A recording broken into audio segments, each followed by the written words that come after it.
Ciao a tutti, dopo aver iniziato la recensione dell'Ado A20F a Misano, questa volta ci troviamo al Mugello. Mi trovo sempre qui per il campionato italiano a velocità, ma perché stiamo riparlando ancora dell'Ado A20F? Perché Ado mi ha mandato direttamente il nuovo controller. Il nuovo controller è la nuova centralina che sarà utilizzata nelle nuove e-bike, quindi le future bike avranno questa nuova centralina. Direi che c'è un piccolo miglioramento, o meglio è diventata una bici molto più intelligente e almeno sfruttabile da tutti, perché questa volta si hanno due modalità, ma per il montaggio insomma non è così rapidissimo, dovete avere un pochino di manualità, bisogna andare a smontare la parte opposta al vano batteria e al suo interno c'è questa fantomatica centralina. Pian piano andrete a sostituire tutti i vari cavetti, controllate bene colori con colori, diciamo che tutti combaciano e ne rimangono fuori 4 cavetti che rimangono in più, sinceramente non so a cosa servano. Diciamo che all'inizio, quando ho iniziato a montare questa centralina, mi sono detto ma perché? Ma chi me l'ha fatto fare? Perché mi è capitato uno o due Faston che mi sono proprio rimasti in mano. Poi piano piano ho risolto il tutto. All'inizio ho avuto un problema, ma non avevo collegato bene un cavo, quindi prima di rimettere tutto in ordine controllate di aver posizionato tutto alla perfezione. Una volta collegato il tutto, la memoria principale è qui sul computerino di bordo, perché tutte le varie personalizzazioni che avrete impostato in precedenza, come nel mio caso, rimangono, quindi velocità massima eccetera eccetera. Forse doveva venire a pulire qua, vabbè, facciamo finta di niente. Le due cose interessanti di questa centralina sono le due modalità, perché c'è la modalità hybrid mode e la modalità pedalata assistita, quindi finalmente si può disabilitare questo manettino, così la bici diventa regolare in Italia. Per attivare l'hybrid mode cosa bisogna fare? A bici spenta accelerare con il manettino al massimo e tenere premuto il freno nello stesso momento. Accendere la bicicletta e dopo 10 secondi mollare il tutto e così si è passati alla modalità hybrid. Invece per ritornare alla modalità pedalata assistita, sempre a bici spenta, premere il freno, premere il tasto accensione con il freno sempre tirato e dopo 10 secondi mollare il tutto. In questo modo si è attivata la modalità pedalata assistita. Centralina che rende il tutto più intelligente, perché più o meno ai 6 km orari vi darà la spinta giusta per arrivare in questo caso ai 15 km orari, perché con il livello di velocità 1 nella modalità hybrid si arriverà a 15 km orari. Adesso siamo un pochino in salita, vediamo se ce la può fare andare in modalità 2. Insomma fa un po' fatica, rimane sempre sui 16 perché nella modalità 2 si raggiungono i 25 km orari.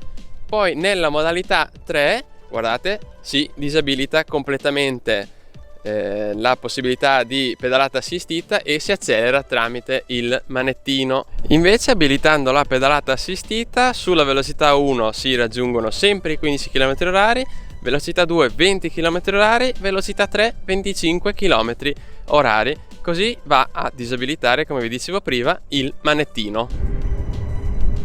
Oppure in discesa al Mugello si possono toccare i 40 km orari, 41, 42,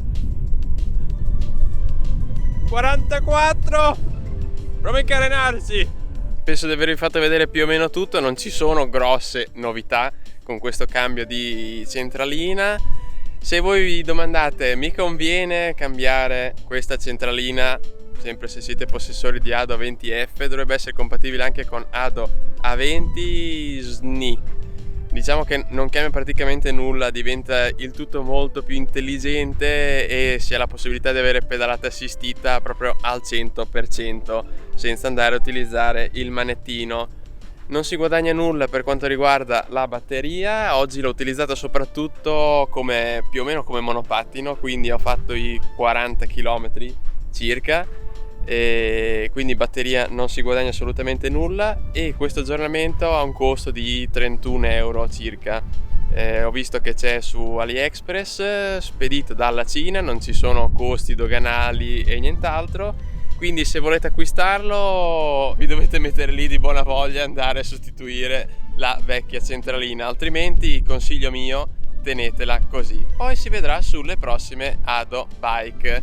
Sicuramente sulle prossime forse ci sarà anche un ulteriore aggiornamento, perché cambiare le due modalità così, tenendo premuto il freno, attendere quei 10 secondi, diciamo che non è il tutto così intuitivo, perché le prime volte mi sono scritto un appuntino sul telefono per effettuare questo cambio.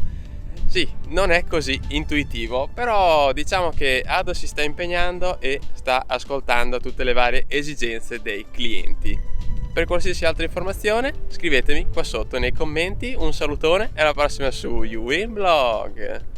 Ho voluto fare questo video perché me l'avete chiesto anche in privato per questo nuovo controller, visto che Ado lo pubblicizzava, e invece come mi sto trovando con questa 20F? Bene, l'unica cosa, non so, sarà che l'ho utilizzata, non so, con un utilizzo estremo, sono andato a riavvitare tutte le varie viti presenti e soprattutto anche il pedale che è iniziato ancora un pochino a muoversi. Con una lima abbiamo risagomato il tutto, 2 o 3 martellatine, rimesso sul pedale, e adesso direi che è il più perfetto di tutti. Volevo poi dire che sono perfetti entrambi e non c'è neanche un minimo di scricchiolio, perché prima con i pedali, quando ci spingevi, crac crac crac crac.